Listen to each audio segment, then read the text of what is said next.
Let's return now to the fallout after yesterday's historic ruling from the Supreme Court that the Prime Minister's decision to suspend Parliament was unlawful. We can get the thoughts now of Bronwen Maddox, Director of the Institute for Government. Bronwen, very good morning to you. Good morning.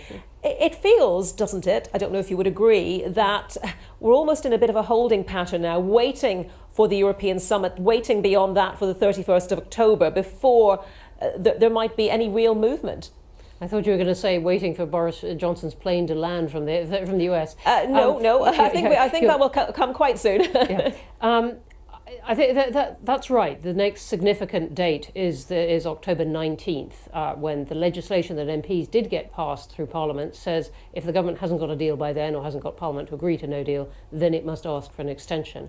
And so a lot of attention will go to the European Council summit that is just in the 2 days before then, and whether or not the UK gets a deal then. So things do move forward to then.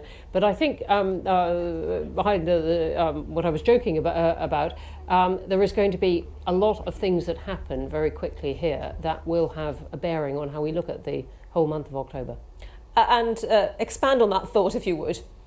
Well, MPs will get back today, begin later this morning, and probing. First, they're going to try and get the government's legal advice, get that published.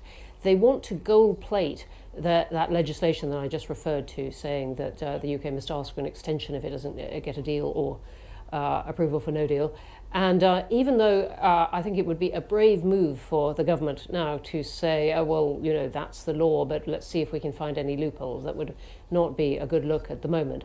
They want to be absolutely sure that that the government couldn't evade that. So I think there's going to be a lot of pressure and a lot of noise anyway in the Commons as people seek to put their own words to this, what really is a historic moment. Boris Johnson is continuing to talk a lot about Queen's Speech, the government's programme of domestic legislation, but are we actually going to have that Queen's Speech, and will he possibly be able to get that passed? It's and those are two very good and separate questions. We don't know yet. I mean, one first question is whether the Conservative Party can have its conference next week, or whether it goes ahead with it, with MPs rushing up from London, even if Parliament doesn't approve a recess for that. On the Queen's Speech,